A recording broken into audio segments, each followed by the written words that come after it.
shelter in Ontario, and it was love at first sight. She was by far the most pathetic cat there, hence her appeal. She was about 3 months old, just a little baby, and she had a broken leg, and she had just been out of surgery. Her leg was pinned. So when I saw her, I knew I had to have her, and I brought Daisy home, and everything was great. A couple years later, Daisy's leg that was pinned started clicking, and the bone that she had broken, when it was repaired, it didn't fully heal. Daisy was diagnosed with something called osteomyelitis. It's basically a really, really nasty bone infection. If it's unable to treat, it will essentially poison her bloodstream, and ultimately it would kill her. So at that time, the veterinarian said to either amputate her leg or put her down. So I called my dad, and he helped me pay for it, and her left hind leg was removed. It was good. Like, I was glad I did it. You know, you always have these worries going into it, like, is she gonna hate me? Like, is she gonna adapt? Is she gonna be okay? Like, you know, will she be able to walk and run and play? And at that time, I mean, I didn't really know of other animals that had gone through an amputation. I didn't know how I would feel about her afterwards. Like, could I take care of sort of a special needs cat? And I certainly didn't anticipate where we are today.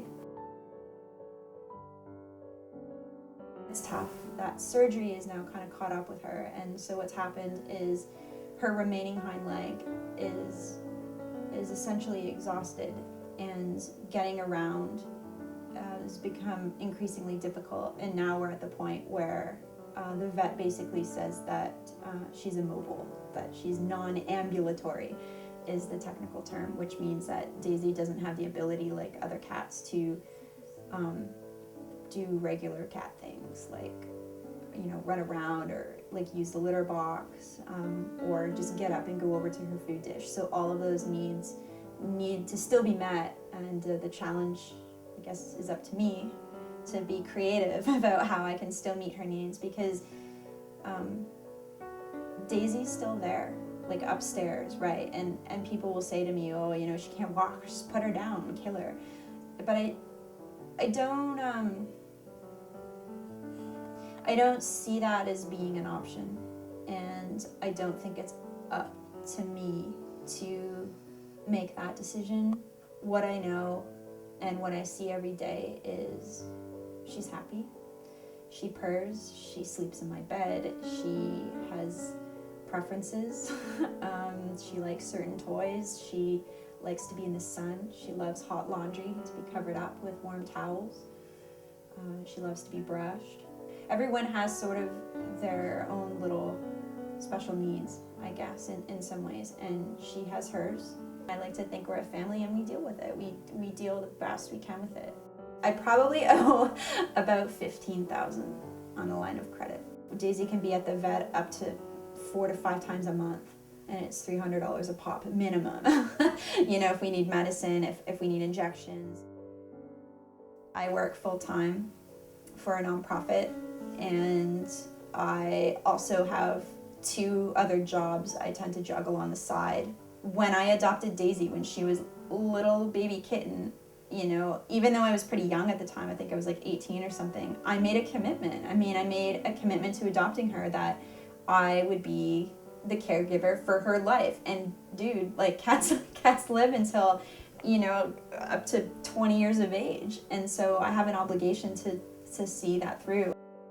I think that the way you spend money is a reflection of your values and your priorities. That's it. That's all that it is. It's just an extension of that. So for some people, that means, you know, a nice place to live. It means a vacation. It means a nice car. For me, it means that I get to spend more time with my girls, and I love them. And I just want to know that I did the best I can.